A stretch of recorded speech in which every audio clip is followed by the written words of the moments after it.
So E V ಎಸ್ಸಲ್ಲಿ next topic S D G ಅಂತಂದು ಬರ್ತದೆ. ಎಸ್ ಡಿ ಜಿ ಅಂತಂದರೆ ಸಸ್ಟೈನಬಲ್ ಡೆವಲಪ್ಮೆಂಟ್ ಗೋಲ್ಸ್ ಅಂತಂದು. ಹಾಗಿದ್ರೆ ಎಸ್ ಡಿ ಜಿ ಅನ್ನೋ ಕಾನ್ಸೆಪ್ಟು ಎಲ್ಲಿಂದ ಬಂತು ಅಂತಂದು ನೋಡೋದಾದರೆ ಸೊ ಹಿಸ್ಟ್ರಿಯನ್ನು ನೋಡಬೇಕಾಗ್ತೈತಿ. ಸೊ ಹಿಸ್ಟ್ರಿ ಅಂತ ನೋಡೋದಾದರೆ 1789ರಲ್ಲಿ ರಾಬರ್ಟ್ ಮಾಲ್ಥೋಸ್ ಅನ್ನೋರು ಇವರು ಎಕನಾಮಿಸ್ಟ್ ಇವರು. ಈ ಎಕನಾಮಿಸ್ಟ್ ಏನು ಮಾಡ್ತಾನೆ, ಇದು ಪಾಪ್ಯುಲೇಷನ್ ಹೆಂಗೆ ಗ್ರೋತ್ ಆಗುತ್ತದೆ ಅನ್ನೋದ್ರ ಬಗ್ಗೆ ಒಂದು ಫೇಮಸ್ ಥಿಯರಿಯನ್ನು ಕೊಟ್ಟಿದ್ದಾನೆ. ಇವನು ಭಾಳ ಇಂಪಾರ್ಟೆಂಟ್ ಆಗ್ತಾನೆ. ಹಾಗಿದ್ರೆ ಅಲ್ಲಿ ಒಂದು ಪ್ರದೇಶವನ್ನು ಅಂತಂದು ಕನ್ಸಿಡರ್ ಮಾಡೋದಾದರೆ ಅಲ್ಲಿ ಪಾಪ್ಯುಲೇಷನ್ ಇನ್ಕ್ರೀಸ್ ಆಗ್ತದೆ ಅಂತಂದರೆ ಆ ಪಾಪ್ಯುಲೇಷನ್ಗೆ ಮಟೀರಿಯಲ್ಸು ಬೇಕಾ, needs, basic needs, food, shelter ಇವೆಲ್ಲ ಬೇಕಲ್ಲ. So sources for the population ಮತ್ತು ಪಾಪ್ಯುಲೇಷನ್ ಗ್ರೋತ್ ಇದರ ಬಗ್ಗೆ ಒಂದು ಥಿಯರಿಯನ್ನು ಕೊಟ್ಟಿದ್ದಾನೆ. ಸೊ ಏನು ಹೇಳ್ತಾನೆ ಅಂತಂದರೆ ಸೋರ್ಸಸ್ ಆಫ್ ಏನಾಗ್ತೈತಿ, ಫುಡ್ ಆಗಿರ್ಬೋದು, ಇದು ಸಾಯಿಲ್, ಲ್ಯಾಂಡ್ ಆಗಿರ್ಬೋದು, ಈ ಥರ ಏನಾಗ್ತೈತಿ. ಸೊ ಇವನ್ನೆಲ್ಲ ಸೋರ್ಸಸ್ ಅಂತ ಕರಿತೀವಿ. ಈ ಸೋರ್ಸಸ್ ಆಫ್ ದಿ ಪಾಪ್ಯುಲೇಷನ್ ಏನಾಗ್ತೈತಿ ಅರ್ಥಮೆಟಿಕಲಿ ಇನ್ಕ್ರೀಸ್ ಆಗುತ್ತೆ ಅಂತಂದು ಹೇಳ್ತಾನೆ. ಅರ್ಥಮೆಟಿಕಲಿ ಅಂತಂದರೆ 1 2 3 4 5 6 7 8 9 ಈ ಥರ. ಸೊ ಇದನ್ನ ಅರ್ಥಮೆಟಿಕ್ ಪ್ರೋಗ್ರೆಷನ್ ಅಂತಂದು ಕರಿತೀವಿ. ನೆಕ್ಸ್ಟು ಇದೇನಾಗ್ತದೆ, ಸೋರ್ಸಸ್ ಈ ಥರ ಇನ್ಕ್ರೀಸ್ ಆಗಬೇಕು, ಪಾಪ್ಯುಲೇಷನ್ ಇನ್ಕ್ರೀಸ್ ಆಗ್ತದೆ ಅಂತಂದರೆ. ಆದರೆ ಪಾಪ್ಯುಲೇಷನ್ ಯಾವ ರೀತಿಯಲ್ಲಿ ಇನ್ಕ್ರೀಸ್ ಆಗ್ತದೆ ಅದು ಅಂತ ನೋಡೋದಾದರೆ ಫಸ್ಟಿಗೆ 1 ಇರ್ತೈತಿ, 2 ಇರ್ತೈತಿ, 4 8 16 32 64 128 ಏನಾಗ್ತದೆ, ಬರ್ತಾ ಡಬಲ್ ಹಾಕ್ಕೊಂತ ಹೋಗ್ತಾ ಇದೆ ಇದು ಪಾಪ್ಯುಲೇಷನ್. ಹೆಂಗಂತಂದರೆ ಪಾಪ್ಯುಲೇಷನ್ ಗ್ರೋತ್ ಯಾವಾಗಲೂ ಜಾಮೆಟ್ರಿಕಲ್ ಅಥವಾ ಎಕ್ಸ್ಪೋನೆನ್ಷಿಯಲ್ ರೇಟಲ್ಲಿ ಏನಾಗ್ತದೆ, ಇದು ಪ್ರೋಗ್ರೆಸ್ ಹಾಕುವಂತ ಹೋಗುತ್ತೆ ಅಂತಂದು ಹೇಳ್ತಾನೆ ಇವನು ಪಾಪ್ಯುಲೇಷನ್. ಓಕೆ, ಹಾಗಿದ್ರೆ ಇಲ್ಲಿ ಇದು ಸೋರ್ಸ್ ಏನಂತಂದರೆ ಒಂದು ಪೆನ್ ಅಂತಂದು ಕನ್ಸಿಡರ್ ಮಾಡಿದಾಗ ಎಲ್ಲ ಪೆನ್ನನ್ನು ಯೂಸ್ ಮಾಡ್ತಾ ಇದ್ದೀವಿ ಅಂತಂದರೆ ಒಂದು ಪೆನ್ ಇದೆ, ಅದನ್ನ ಒಂದು ಜನರಿಗೆ ಕೊಡ್ತಾ ಇದೆ. 2 ಪೆನ್ ಇದ್ದಾವೆ, 2 ಜನರಿಗೆ ಕೊಡ್ತಾ ಇದೆ. ನೆಕ್ಸ್ಟ್ 3 ಪೆನ್ ಇದ್ದಾವೆ, 4 ಜನರಿಗೆ ಕೊಡಬೇಕಾಯ್ತು. ಹಾಗಿದ್ರೆ ಸಾಲ್ಟೇಜ್ ಬಂತು ಒಂದು ಪೆನ್. ನೆಕ್ಸ್ಟ್ 4 ಪೆನ್ ಇದ್ದಾವೆ, 8 ಜನಕ್ಕೆ ಕೊಡಬೇಕು. ನೆಕ್ಸ್ಟ್ 5 ಪೆನ್ ಇದ್ದಾವೆ, 16 ಜನಕ್ಕೆ ಕೊಡಬೇಕು. 6 ಪೆನ್ ಇದ್ದಾವೆ, 32 ಜನಕ್ಕೆ ಕೊಡಬೇಕು. ಈ ಥರ ಏನಾಗ್ತಾ ಇದೆ, ಸೋರ್ಸಸ್ಸು ಕಡಿಮೆ ಸೋರ್ಸಸ್ ಏನಾಗ್ತೈತಿ, ಪಾಪ್ಯುಲೇಷನ್ ಇನ್ಕ್ರೀಸ್ ಆದಂಗಲ್ಲ ಅದ್ರ ತಕ್ಕಂಗೆ ಇದು ಇನ್ಕ್ರೀಸ್ ಆಗಂಗಿಲ್ಲ, ಸೋರ್ಸಸ್ ಕಡಿಮೆ ಆಗ್ತೈತಿ. ಸೊ ಅದನ್ನೇ ಒಂದು ಥಿಯರಿ ಮೂಲಕ ಹೇಳ್ತಾನೆ. ಯಾರು ಅಂತಂದರೆ ರಾಬರ್ಟ್ ಮಾಲ್ಥೋಸ್ ಅನ್ನೋನು. ಏನು ಸೋರ್ಸಸ್ ಏನಾಗ್ತೈತಿ ಅರ್ಥಮೆಟಿಕಲ್ ಪ್ರೋಗ್ರೆಷನಲ್ಲಿ ಇನ್ಕ್ರೀಸ್ ಆಗ್ತಾ ಇದೆ ಅಂತಂದರೆ ಪಾಪ್ಯುಲೇಷನ್ ಗ್ರೋತ್ ಅನ್ನೋದು ಏನಾಗ್ತೈತಿ ಜಾಮೆಟ್ರಿಕ್ ಅಥವಾ ಎಕ್ಸ್ಪೋನೆನ್ಷಿಯಲ್ ರೇಟಲ್ಲಿ ಇನ್ಕ್ರೀಸ್ ಆಗುತ್ತೆ ಅಂತಂದು ಹೇಳ್ತಾನೆ. ಓಕೆ, ಹಾಗಿದ್ರೆ ಹಿಂಗೆ ಪಾಪ್ಯುಲೇಷನ್ ಇನ್ಕ್ರೀಸ್ ಆಗ್ತದೆ ಅಂತಂದರೆ ಫುಡ್ಡು ಇನ್ಕ್ರೀಸ್ ಆಗಬೇಕಾ, ಸೋರ್ಸಸ್ ಜನ ಬದುಕಬೇಕಂತಂದರೆ. ಬಟ್ ಏನಾಗ್ತೈತಿ, ಫುಡ್ ಸಪ್ಲೈ, ಮಟೀರಿಯಲ್ ಸಪ್ಲೈ ಏನಾಗ್ತೈತಿ, ಸೋರ್ಸಸ್ಸು ಅಷ್ಟೊಂದು ಇನ್ಕ್ರೀಸ್ ಆಗಂಗಿಲ್ಲ. ಸೊ ಅಲ್ಲಿ ಅಭಾವ ಬೀರ್ತೈತೆ. ಅದಕ್ಕೋಸ್ಕರ ನಾವೇನು ಮಾಡಬೇಕು, ಸಸ್ಟೈನಬಲ್ ಡೆವಲಪ್ಮೆಂಟನ್ನು ಅಳವಡಿಕೆ ಮಾಡ್ಕೊಳ್ಬೇಕಂತಂದು ಈ ಕಾನ್ಸೆಪ್ಟ್ ಮೇಲೆ ಮುಂದೆ ಬರ್ತೈತೆ ಅದು. ಓಕೆ, 1972 ಅಲ್ಲಿ ಏನು ಹೇಳ್ತೈತೆ ಅಂದರೆ ಕ್ಲಬ್ ಆಫ್ ರೋಮ್ ಅನ್ನೋದು ಒಂದು ಸಂಸ್ಥೆ ಇಟಲಿ ದೇಶದಲ್ಲಿದೆ. ಸೊ ಇದೇನು ಮಾಡ್ತಾರೆ, ಇವರು ಒಂದು ರಿಪೋರ್ಟನ್ನು ಬಿಡುಗಡೆ ಮಾಡ್ತಾರೆ. ಯಾವುದೇ ಒಂದು ಪಾಪ್ಯುಲೇಷನ್ನು ಗ್ರೋತ್ ಆಗಬೇಕಂದ್ರೆ ಅದೊಂದು ಲಿಮಿಟಲ್ಲಿ ಇರಬೇಕಂತಂದು ಹೇಳ್ತಾರೆ. ಲಿಮಿಟಲ್ಲಿ ಇತ್ತಂತಂದರೆ ಎಲ್ಲ ಜನರಿಗೆ ನಾವೇನು ಮಾಡ್ಬೋದು, ಈಕ್ವಲ್ ಆಗಿ ಸೋರ್ಸಸ್ಸನ್ನು ಡಿಸ್ಟ್ರಿಬ್ಯೂಟ್ ಮಾಡ್ಬೋದು ಅಂತಂದು.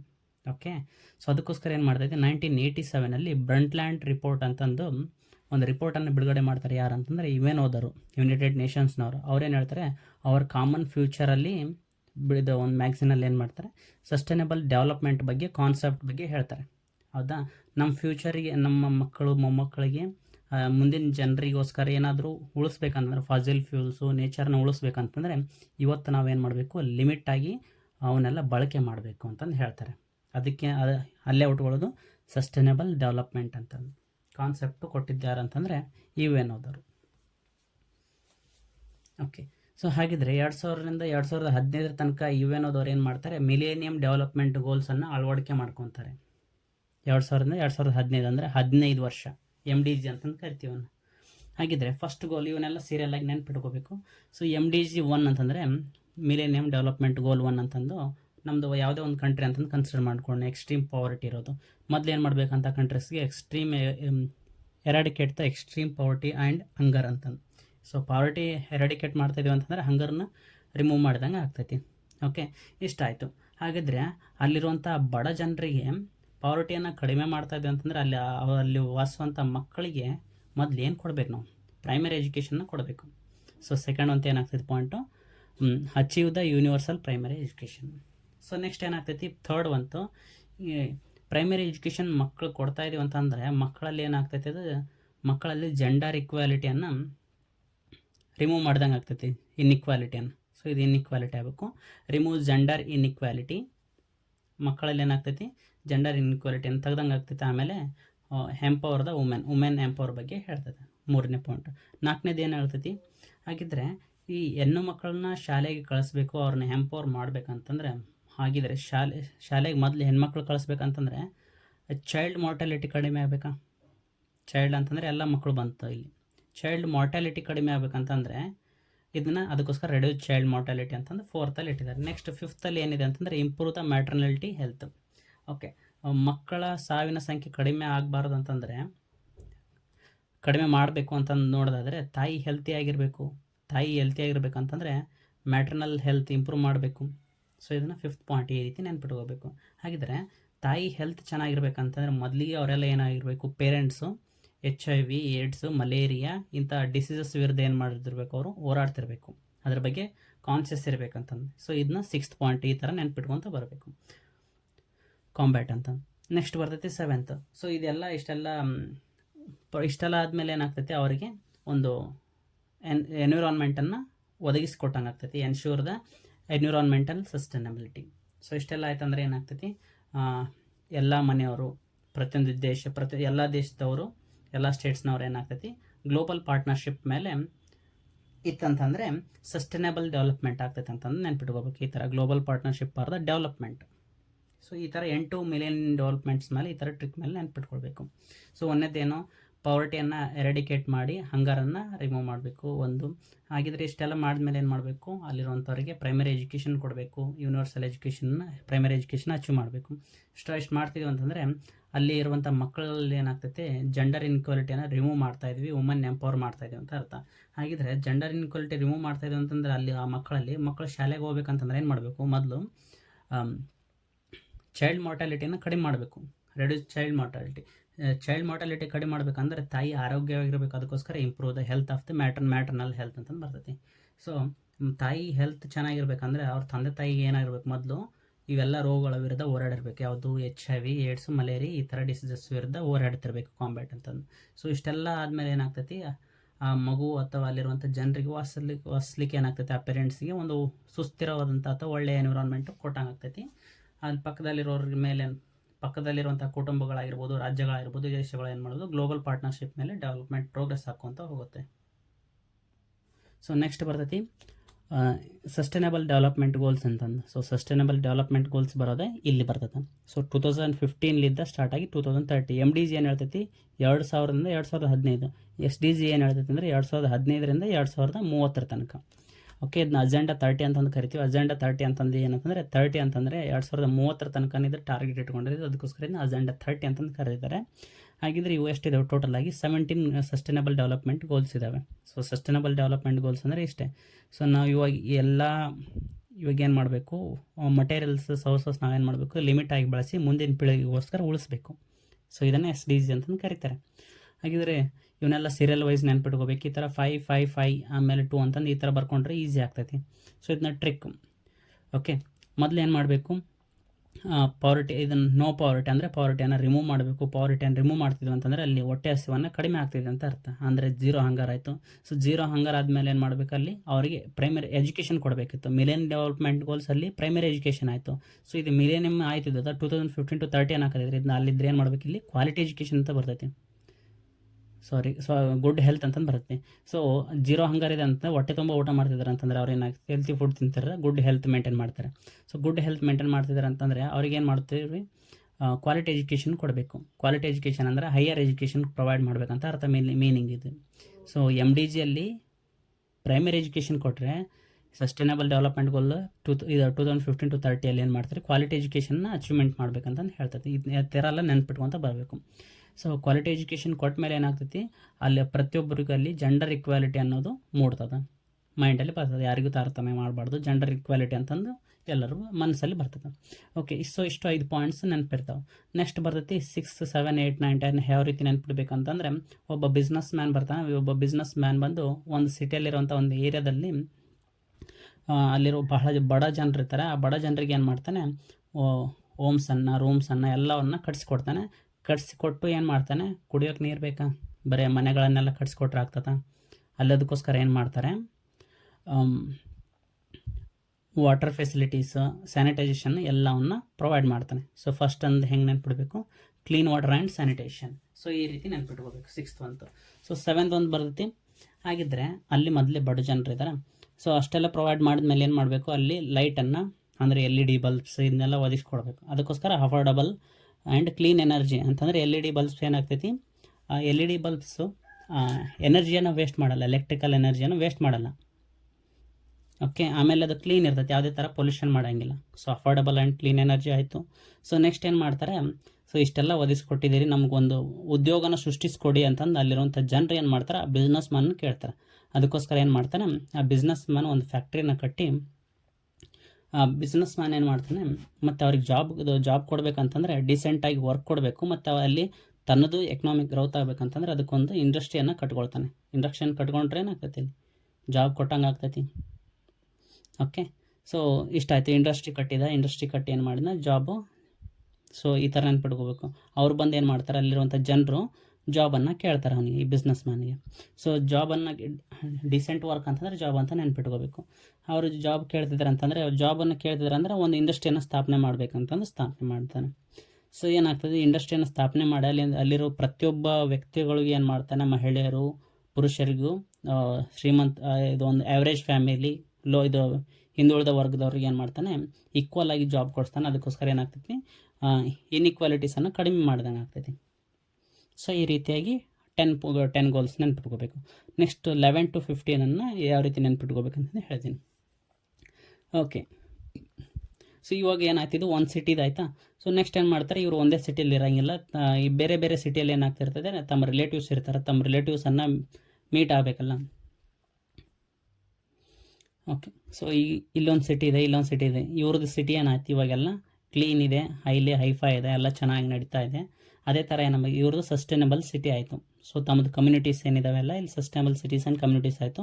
ಆಮೇಲೆ ತಮ್ಮ ರಿಲೇಟಿವ್ಸ್ ಊರನ್ನೇ ಏನಾಗಬೇಕು, ತಮ್ಮ ಥರನೇ ಸಸ್ಟೈನಬಲ್ ಸಿಟೀಸ್ ಮತ್ತು ಕಮ್ಯುನಿಕೇಷನ್ ಆಗಬೇಕಂತಂದು ಆ ಬಿಸ್ನೆಸ್ ಮ್ಯಾನ್ಗೆ ಒಂದು ಬ್ರಿಡ್ಜನ್ನು ಕಟ್ಟಕ್ಕೆ ಹೇಳ್ತಾರೆ. ಓಕೆ, ಈ 11th ಪಾಯಿಂಟ್ ಈ ರೀತಿ ನೆನ್ಪಿಡಬೇಕು. So sustainable cities and communities ಆಯಿತಾ. ಸೊ ನೆಕ್ಸ್ಟ್ ಇದನ್ನ 12th ಅಂತಂದರೆ, ಹಾಗಿದ್ರೆ ಈ ಬ್ರಿಡ್ಜನ್ನು ಕಟ್ಟಬೇಕಂತಂದರೆ ಅಲ್ಲಿ ಇದು ಬ್ರಿಕ್ಸ್ ಬೇಕಾಗ್ತದ, ರಾಡ್ಸ್ ಬೇಕಾಗ್ತದ, ಟ್ರೀಸ್ ಬೇಕಾಗ್ತದ. ಓಕೆ, ಸಣ್ಣ ಬ್ರಿಡ್ಜ್ ಇದು ಕಟ್ಟಿಗೆಯಿಂದ ಮಾಡ್ತಿರ್ತಾರೆ. ಅದಕ್ಕೋಸ್ಕರ ರೆಸ್ಪಾನ್ಸಿಬಲ್ ಕನ್ಸಂಪ್ಷನ್ ಆ್ಯಂಡ್ ಪ್ರೊಡಕ್ಷನ್ ಅಂದರೆ ಕನ್ಸಂಪ್ಷನ್ ಅಂತಂದರೆ ಗಿಡಗಳನ್ನು ಕಡಿದು ನಾವು ಬ್ರಿಡ್ಜ್ ಕಟ್ತಾ ಇದೀವಿ ಅಂತ ಅರ್ಥದ ಮೀನಿಂಗ್. ಜಸ್ಟ್ ಫುಡ್ ಅಂತಂದು ಅಷ್ಟೇ ತಿಳ್ಕೊಬಾರ್ದು, ಇದನ್ನು ಬರ್ತದೆ ಕನ್ಸಂಪ್ಷನ್. ಹಾಗಿದ್ರೆ ಜಸ್ಟ್ ಕನ್ಸಂಪ್ಷನ್ ಮಾಡೋದಷ್ಟೇ ಅಲ್ಲ, ನಾವು ಇಲ್ಲಿ ಬ್ರಿಡ್ಜ್ ಕಟ್ಟೋಕ್ಕೆ ಗಿಡಗಳನ್ನು ಕಡಿತಾ ಇದ್ದೀವಿ ಅಂತಂತಂದರೆ ನಾವು ಅದ್ರ ಬದಲಾಗಿ ಏನು ಮಾಡೋಣ, ಮರಗಳನ್ನು ಇದು ನೆಡೋಣ ಅಂತಂದು ಬಿಸ್ನೆಸ್ ಮ್ಯಾನ್ ಹೇಳ್ತಾನೆ. ಸೊ ಅಷ್ಟು ಹೇಳಿ ಏನು ಮಾಡ್ತಾನೆ, ಒಂದು ಬ್ರಿಡ್ಜನ್ನು ಕನ್ಸ್ಟ್ರಕ್ಟ್ ಮಾಡ್ತಾನೆ. ಸೊ ಕನ್ಸ್ಟ್ರಕ್ಷನ್ ಮಾಡೋದ್ರಿಂದ ಏನಾಗ್ತೈತೆ, ಅದು ಒಂದು ಕ್ಲೈಮೇಟ್ ಆ್ಯಕ್ಷನ್ ತೊಗೊಂಡಂಗೆ ಆಗ್ತೈತೆ. ಅಲ್ಲಿ ಗಿಡಗಳನ್ನು ಕಟ್ ಮಾಡಿ ಏನು ಮಾಡಿದ್ರು, ಬ್ರಿಡ್ಜನ್ನು ಕಟ್ಟಿದ್ರು. ಕಟ್ಟಿದ ಮೇಲೆ ಅದಕ್ಕೆ ಮತ್ತೆ ಗಿಡಗಳನ್ನು ಕಟ್ ಮಾಡೋದಲ್ಲ, ಅದ್ರ ಬದಲಾಗಿ ಏನು ಮಾಡ್ತಾರೆ, ಕ್ಲೈಮೇಟು ಇದು ಚೇಂಜ್ ಆಗೋದನ್ನು ತಡೆಗಟ್ಟೋದಕ್ಕೋಸ್ಕರ ಕ್ಲೈಮೇಟ್ ಆ್ಯಕ್ಷನ್ನ ಕೈಗೊಳ್ತಾರೆ. ಅದಕ್ಕೋಸ್ಕರ ಅವರು ಗಿಡಗಳನ್ನು ನೆಡ್ತಾರೆ. ಸೊ ಇಷ್ಟ ಆಯಿತು. ಸೊ ಗಿಡಗಳನ್ನು ನೆಡ್ತಾ ಇದ್ದಾರೆ, ನೆಟ್ಟಾಯ್ತು. ನೆಕ್ಸ್ಟ್ ಏನಾಗ್ತೈತಿ, ಈಗ ಇದ್ರ ಬ್ರಿಡ್ಜ್ ಇದೆ. ಹಾಗಿದ್ರೆ ಈ ಬ್ರಿಡ್ಜ್ ಮೇಲೆ ವೆಹಿಕಲ್ಸ್ ಹೋಗ್ತಾ ಇದ್ದಾವೆ, ಇಲ್ಲಿ ಒಂದು ಕಡೆಯಿಂದ ಇನ್ನೊಂದು ಕಡೆಗೆ ಹೋಗ್ತಾ ಇದ್ದಾರೆ ಅಂದರೆ ಬ್ರಿಡ್ಜ್ ಕೆಳಗಡೆ ನೀರಿದೆ. ಹಾಗಿದ್ರೆ ಲೈಫ್ ಬಿಲೋ ದ ವಾಟರ್. ಹಾಗಿದ್ರೆ ಕೆಳಗಡೆ ಇರುವಂಥ ಪ್ರಾಣಿಗಳ ಬಗ್ಗೆ ಸಂರಕ್ಷಣೆ ಮಾಡಬೇಕಂತಂದು ಈ ರೀತಿ ನೆನ್ಪಿಟ್ಕೋಬೇಕು. ಹಾಗಿದ್ರೆ ಬ್ರಿಡ್ಜ್ ಮೇಲೆ ಅಂತಂತಂದರೆ ಲೈವ್ ಆನ್ ದ ಲ್ಯಾಂಡ್ ಅಂತಂದರೆ ನೆಲದ ಮೇಲಿನ ಪ್ರಾಣಿ ಪಕ್ಷಿಗಳು ಗಿಡ ಮರಗಳ ಬಗ್ಗೆ ಸಂರಕ್ಷಣೆ ಮಾಡಬೇಕಂತಂದು 15th ಹೇಳ್ತೈತಿ. ಸೊ 16th ಒಂದು ಇವೆಲ್ಲ ನೆಮ್ಮದಿದೆ ಅಂತಂದರೆ ಪೀಸು, ಜಸ್ಟಿಸು, ಸ್ಟ್ರಾಂಗ್ ಇನ್ಸ್ಟಿಟ್ಯೂಷನ್ನ ಸ್ಥಾಪನೆ ಬಗ್ಗೆ ಹೇಳ್ತೈತಿ 16th ಗೋಲ್ತು. ಸೊ 17th ಗೋಲ್ತ್ ಅಂತಂದರೆ ಪಾರ್ಟ್ನರ್ಶಿಪ್ ಫಾರ್ ಗೋಲ್ಸ್ ಅಂತಂದು ಎಲ್ಲರೂ ಸೇಮ್ ಇದೆ. ಮಿಲೇನಿಯಮ್ ಮತ್ತು ಡೆವಲಪ್ಮೆಂಟಲ್ಲಿ ಅಲ್ಲಿ 8th ಅಂತ ಲಾಸ್ಟ್ ಅಂತಂದು ಪಾರ್ಟ್ನರ್ಶಿಪ್ ಅಂತ ನೆನ್ಪಿಟ್ರೆ ಅಂದರೆ ಇದು 17th ಅಂತೂ ಸೇಮ್ ಇರುತ್ತೆ. 16th ಹೆಂಗೆ ನೆನ್ಪಿಡ್ಬೇಕಂದ್ರೆ ಪೀಸು, ಜಸ್ಟಿಸ್ ಇವೆಲ್ಲ ಸಿಗ್ತಾ ಇದೆ ಅಂತಂದರೆ ನೆಮ್ಮದಿ ಅಂತಂದು ನೆನ್ಪಿಟ್ಕೋಬೇಕಿಷ್ಟೆ. ಇದಿಷ್ಟು MDG ಮತ್ತು SDG ಅಂತಂದು ಆಯಿತು. ಸೊ ನೆಕ್ಸ್ಟ್ ಟಾಪಿಕ್ ಬರ್ತೈತೆ ಎಕೋಲಾಜಿಕಲ್ ಇಂಪಾರ್ಟೆಂಟ್ ಟರ್ಮ್ಸ್ ಅಂತಂದು ಬರ್ತೈತೆ. ಸೊ ಮೊದಲಿಗೆ ನೋಡೋದಾದ್ರೆ ಎನ್ವಿರಾನ್ಮೆಂಟ್ ಅಂತಂದು. ಹಾಗಿದ್ರೆ ಎನ್ವಿರಾನ್ಮೆಂಟ್ ಅಂತಂದರೆ ಏನು? ಎನ್ವಿರಾನ್ಮೆಂಟ್ ಅಂತಂದರೆ simple. So relationship between the biotic and abiotic components surroundings. ನಮ್ಮ ಸುತ್ತಮುತ್ತಲಿರುವಂಥ ಇರುವಂಥ ವಸ್ತುಗಳು ಮತ್ತು ಜೀವ ಇರಲಾರಂಥ ವಸ್ತುಗಳ ಮಧ್ಯೆ ಏನು ರಿಲೇಷನ್ ಇದೆ ಎಲ್ಲ ನಮಗೂ ಮತ್ತು ಅವಕ್ಕೆ ಅದನ್ನೇ ಅಂತ ಕರಿತೀವಿ, ಎನ್ವಿರಾನ್ಮೆಂಟ್ ಅಂತಂದು ಕರಿತೀವಿ. ಹಾಗಿದ್ರೆ ಇಲ್ಲಿ ಒಂದು ಮನುಷ್ಯ ಅಂತ ನೋಡಿದ್ರೆ ಮನುಷ್ಯನ ಸರೌಂಡಿಂಗು, ಎನಿಮಲ್ಸು, ಪ್ಲ್ಯಾಂಟ್ಸ್ ಇದೆಲ್ಲ ಏನಾಗುತ್ತೆ ಬಯೋಟಿಕ್ ಆಗ್ತೈತಿ. ಈ ಕಡೆಗೆ ಏನು ಮಾಡಿದರೆ soil, light, carbon dioxide, water ಇವೆಲ್ಲ ಏನಾಗಿದೆ ಅಯೋಬಯೋಟಿಕ್ ಫ್ಯಾಕ್ಟರ್ಸ್. ಇವೆರಡು ನಮ್ಮ ಸುತ್ತಮುತ್ತಲು ನಮ್ಮ ಜೊತೆಗೆ ಏನಾಗ್ತದೆ ಒಂದು ರಿಲೇಷನ್ ಇರ್ತದೆ. ಸೊ ಇದನ್ನೆಂತ ಕರಿತೀವಿ ನಾವು ಎನ್ವಿರಾನ್ಮೆಂಟ್ ಅಂತಂದು ಕರಿತೀವಿ. ಸೊ ಇಷ್ಟಾಯಿತು ಒಂದನೇದ್ದು ಎನ್ವಿರಾನ್ಮೆಂಟ್ ಅನ್ನೋ ವರ್ಡ್ ಬಗ್ಗೆ ತಿಳ್ಕೊಂಡ್ವಿ. ನೆಕ್ಸ್ಟ್ ಕ್ವಶನ್ ಬರ್ತೈತಿ ಎಕಾಲಜಿ ಅಂತಂದು. ಸೊ ಎಕಾಲಜಿ ಅಂತಂದು ಬರೋದಾದರೆ ಈ ಎಕಾಲಜಿ ಅನ್ನೋ ವರ್ಡ್ ಇದು ಹೆಂಗೆ ಉಟ್ಕೊಂತಂದರೆ ಒಯ್ಕೋಲಜಿ ಅಂತಂದು ಬರ್ತೈತಿ. OIKOLOGI ಅಂತಂದು ಒಯ್ಕೋಲಜಿ ಅಂತಂದು ಬರ್ತೈತಿ. ಸೊ ಇದು ಯಾವ ವರ್ಡ್ ಅಂತಂದರೆ ಗ್ರೀಕ್ ವರ್ಡ್. ಈ ಒಯ್ಕೋಲಜಿ ಅನ್ನೋದು 2 ವರ್ಡ್ ಕಾಂಬಿನೇಷನ್ ಇದಾಗೈತಿ. ಒಂದು ಒಯ್ಕೋಸ್ ಮತ್ತು ಲೋಗೋಸ್ ಅನ್ನೋದು. ಒಯ್ಕೋಸ್ ಅಂತಂದರೆ ಹ್ಯಾಬಿಟೇಟ್, ಲೋಗೋಸ್ ಅಂತಂದ್ರೆ ಸ್ಟಡಿ. ಹಾಗಿದ್ರೆ ಹ್ಯಾಬಿಟೇಟ್ ಬಗ್ಗೆ ಸ್ಟಡಿ ಮಾಡೋದಕ್ಕೆ ಅಂತ ಕರಿತೀವಿ ನಾವು ಎಕಾಲಜಿ ಅಂತಂದು ಕರಿತೀವಿ.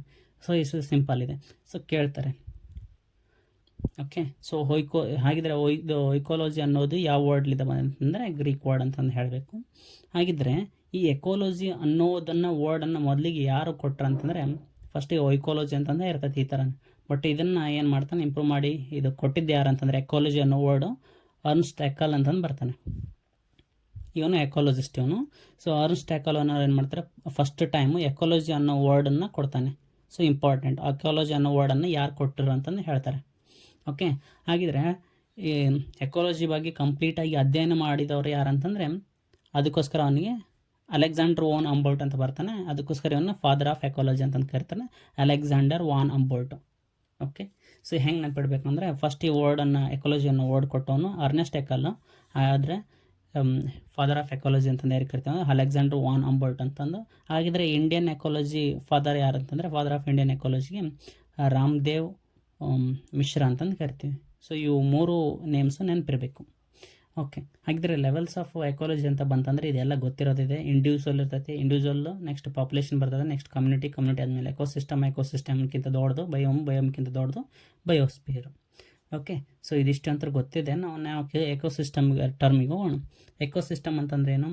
ಇದನ್ನ ಎಕೋಸಿಸ್ಟಮ್ ಅಂತಂದರೆ group of biotic and abiotic ಕಾಂಪೋನೆಂಟ್ಸ್ನೇ ಅಂತ ಕರಿತೀವಿ ನಾವು ಎಕೋಸಿಸ್ಟಮ್ ಅಂತಂದು ಕರಿತೀವಿ. ಓಕೆ, ಬಯೋಟಿಕ್ ಮತ್ತು ಅಬಯೋಟಿಕ್ ಅವೆರಡು ಗ್ರೂಪಿಂದ ಏನಾದರೂ ಮಿಶ್ರಣ ಆಯ್ತು ಅಂದ್ರೆ ಅದನ್ನ ಎಕೋಸಿಸ್ಟಮ್ ಅಂತ ಕರಿತೀವಿ. ಹಾಗಿದ್ರೆ ಇದು ಸಿಂಪಲ್ ಕ್ಯಾರೆಕ್ಟರಿಸ್ಟಿಕ್ಸ್ ಇದಾವೆ, ಇವು ಭಾಳ ಇಂಪಾರ್ಟೆಂಟು. ಸೊ ಕ್ವಶನ್ ರೈಸ್ ಆಗೋದು ಇದ್ರ ಮೇಲೆ ರೈಸ್ ಆಗ್ತದೆ. ಓಕೆ, ಸೊ ಏನು ಕ್ವಶನ್ನು ಇದನ್ನು ರೈಸ್ ಆಗ್ತದೆ, ಇದ್ರ ಮೇಲೆ ರೈಸ್ ಆಗ್ತದೆ, ಇದ್ರ ಮೇಲೆ ರೈಸ್ ಆಗ್ತದೆ. ನೆಕ್ಸ್ಟ್ ರೈಸ್ ಆಗೋದಿಲ್ಲ ಅಂತಂದರೆ ಕ್ವಶನ್ಸು ಎಕೋಸಿಸ್ಟಮ್ ಮೇಲೆ. ಎಕೋಸಿಸ್ಟಮ್ ಅಂದರೆ ಗೊತ್ತಾಯ್ತಾ? ಹಾಗಿದ್ರೆ ecosystem is either small or large. ಅಂದರೆ ಎಕೋಸಿಸ್ಟಮ್ ಅನ್ನೋದು ಚಿಕ್ಕ ಎಕೋಸಿಸ್ಟಮ್ ಆದರೂ ಆಗಿರ್ಬೋದು, ದೊಡ್ಡ ಎಕೋಸಿಸ್ಟಮ್ ಆದರೂ ಆಗಿರ್ಬೋದು. ಫಾರ್ ಎಕ್ಸಾಂಪಲ್ ಒಂದು ಸಣ್ಣ ಟ್ರೀಯನ್ನು ನಾವಂತ ಕನ್ಸಿಡರ್ ಮಾಡಿದ್ರೆ ಅದು ಸ್ಮಾಲ್ ಎಕೋಸಿಸ್ಟಮ್ ಆಗ್ತೈತಿ. ಒಂದು ಫಾರೆಸ್ಟ್ ಅಂತಂದು ಕನ್ಸಿಡರ್ ಮಾಡಿದ್ರೆ ಅದು ಲಾರ್ಜರ್ ಎಕೋಸಿಸ್ಟಮ್ ಆಗ್ತೈತಿ. ಹೆಂಗಪ್ಪ ಅಂತಂದರೆ ಟ್ರೀ ಅನ್ನೋದು ಬಯೋಟಿಕ್ ಕಾಂಪೊನೆಂಟ್ ಇದೆನಾ. ಆದರೆ ಆ ಬಯೋಟಿಕ್ ಕಾಂಪೊನೆಂಟ್ ಸುತ್ತಮುತ್ತ ಏನಿದೆ, ಸಾಯಿಲ್ ಇದೆ, ಏರ್ ಇದೆ, ಹೌದಾ? ಹಾಗಿದ್ರೆ ಬಯೋಟಿಕ್ಕು ಅಬಯೋಟಿಕ್ ಇವೆರಡು ಗ್ರೂಪ್ಸ್ ಸೇರಿಸಿದ್ರೆ ಏನಾಯ್ತು, ಎಕೋಸಿಸ್ಟಮ್ ಆಯಿತು. ಅದೇ ಥರ ಫಾರೆಸ್ಟ್ ಇದೇನಾಗ್ತೈತಿ, ಫಾರೆಸ್ಟ್ ಅನ್ನೋದು ಲಾರ್ಜ್ ಎಕೋಸಿಸ್ಟಮ್ ಆಯಿತು. ಸೊ ಸ್ಮಾಲೆಸ್ಟ್ ಅದು ಇನ್ನೊಂದು ಎಕೋಸಿಸ್ಟಮ್ಗೆ ಎಕ್ಸಾಂಪಲ್ ಯಾವುದಂದ್ರೆ ಪೋಂಡು. ಅದೇ ಲಾರ್ಜೆಸ್ಟ್ ಎಕೋಸಿಸ್ಟಮ್ಗೆ ಎಕ್ಸಾಂಪಲ್ ಇನ್ನೊಂದು ಯಾವುದಂದರೆ ಸಿ. ಕ್ವಶನ್ ಏನಾದರೂ ಈ ಥರ ಕೇಳಿದರೆ largest ecosystem on the earth ಅಂತಂದು ಕೇಳಿದರೆ ಓಷನ್ ಅಂತಂದು ಹೇಳಬೇಕು. ಯಾಕೆಂದರೆ ಎಲ್ಲ ಲ್ಯಾಂಡ್ಗಿಂತ ದೊಡ್ಡದು ಯಾವುದು, ಓಷನ್ ಅದ. ಸೊ ಓಷನಲ್ಲಿ ಏನಿದೆ, ಲಿವಿಂಗ್ ಆರ್ಗನಿಸಮ್ಸ್ ಇದ್ದಾವೆ. ನಾನ್ ಲಿವಿಂಗ್ ಥಿಂಗ್ಸ್ ಅಂದರೆ ಯಾವುದು, ವಾಟರ್ ಇದೆ, ಸಾಯಿಲ್ ಇದೆ, ಅಲ್ಲೆಲ್ಲ ಪ್ಲಾಸ್ಟಿಕ್ ಇದೆ, ಪ್ರತಿಯೊಂದು ಇದೆ. ಹಾಗಿದ್ರೆ ಅದನ್ನ ಏನಾಗ್ತೈತಿ, ಲಾರ್ಜ್ ಎಕೋಸಿಸ್ಟಮ್ ಅಂತ ಬಂತಂದರೆ ಓಷನ್ ಅಂತಂದು ಹೇಳಬೇಕು, ಆನ್ ದ ಅರ್ತ್ ಅಂತಂದು ಕೇಳಿದರೆ. ಓಕೆ, ಹಾಗಿದ್ರೆ ಇದು ಒಂದು ಇಂಪಾರ್ಟೆಂಟ್ ಕ್ಯಾರೆಕ್ಟರ್ ಆಯಿತು. ಎಕೋಸಿಸ್ಟಮ್ ಸ್ಮಾಲರ್ ಆದ್ರೆ ಆಗಿರ್ಬೋದು, ದೊಡ್ಡದಾದ್ರೆ ಆಗಿರ್ಬೋದು ಅಂತ. ನೆಕ್ಸ್ಟ್ ಬರುತ್ತೆ, ಈ ಎಕೋಸಿಸ್ಟಮಲ್ಲಿ ಎನರ್ಜಿ ಫ್ಲೋ ಅಥವಾ ಎನರ್ಜಿ ಟ್ರಾನ್ಸ್ಫರ್ ಅನ್ನೋದು ಯೂನಿಡೈರೆಕ್ಷನಲ್ ಆಗುತ್ತೆ ಅಂತಂದು ಹೇಳ್ತಾರೆ. ಇದೇ ಕ್ವಶನ್ ಹೆಂಗೆ ರೈಸ್ ಆಗ್ತೈತೆ ಅಂದರೆ ಎನರ್ಜಿ ಟ್ರಾನ್ಸ್ಫರ್ ಅನ್ನೋದು ಮಲ್ಟಿ ಡೈರೆಕ್ಷನಲ್ ಇರುತ್ತೆ ಅಥವಾ ಯೂನಿಡೈರೆಕ್ಷನಲ್ ಇರುತ್ತೆ ಅಂತಂದು ಕೇಳ್ತಾರೆ. Option is multi directional, option B is unidirectional ಅಂತಂದು.